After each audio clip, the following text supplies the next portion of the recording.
after Gerald Washington, we're going to go after the winner of Hughie Fury and Joseph Parker, which we're predicting Joseph Parker. So I'm going to go after Joseph Parker for the WBO title. Once we go after that and we get that, by the time that rolls around, we may have mandatories. We may not.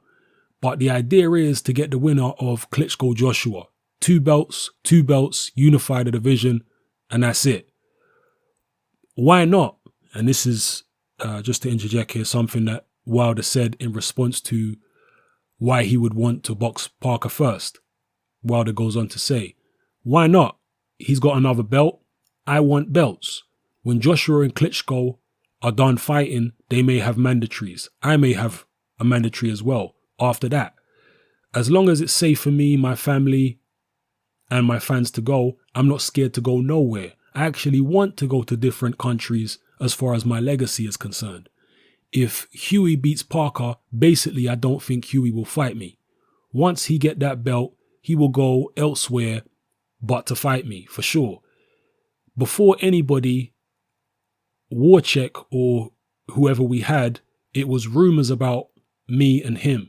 Of course, because he was the contender and I'm the champion.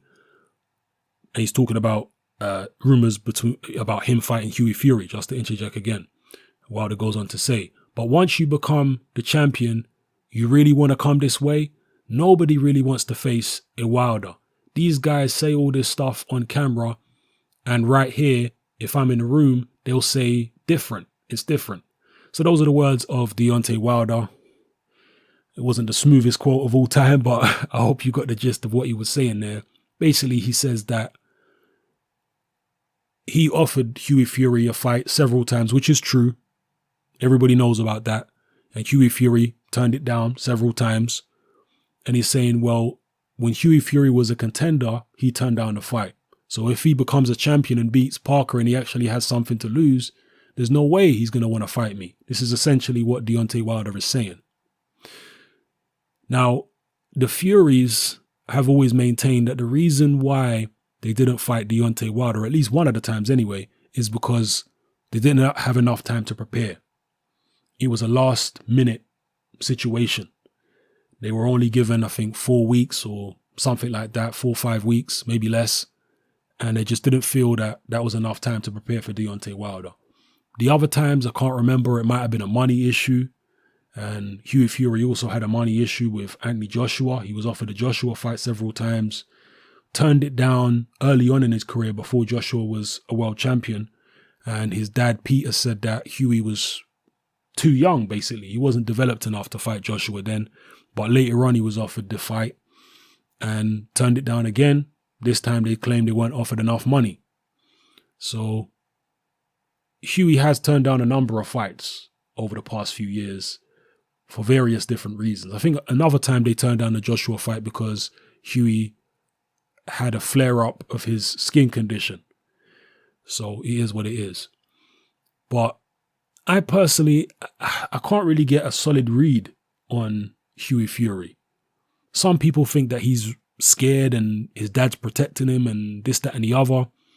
And other people are adamant that no, the reasons that Hughie Fury is given, or at least his dad is given, for not taking these particular fights were legitimate reasons.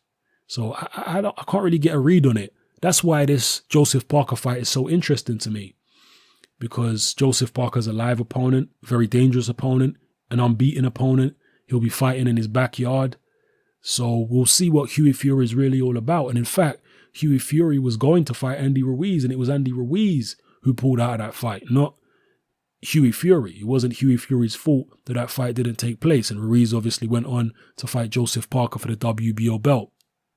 So this is crunch time for Hughie Fury. We're going to find out what he's really all about, if he's got the goods or if he don't. Can't wait to see.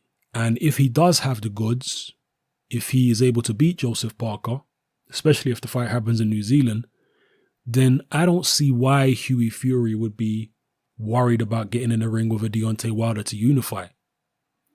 I don't think he would be worried. Maybe I'm wrong, but if he was able to beat a Parker, the kind of confidence that would give him, if he's lacking any confidence, would be tremendous, especially if he beats him convincingly. I know that Joseph Parker is very different stylistically to Deontay Wilder. He's shorter. He don't have the long range power, as Dwyer likes to call it, that Deontay Wilder has, because Deontay Wilder's got much longer arms and he's got a very good straight right hand that can hit you from halfway across the ring. So it's a different kind of equation for a Hughie Fury to solve. But still, it's still a young, unbeaten fighter with very fast hands who has some advantages over a Deontay Wilder. So anyway, let me know what you think about what Deontay Wilder has said here about Hughie Fury. Do you think that Hughie Fury would fight a Deontay Wilder in a unification immediately if he beats Joseph Parker? Or would he want to go off and fight somebody else? Because maybe I didn't make that point strongly enough or clearly enough.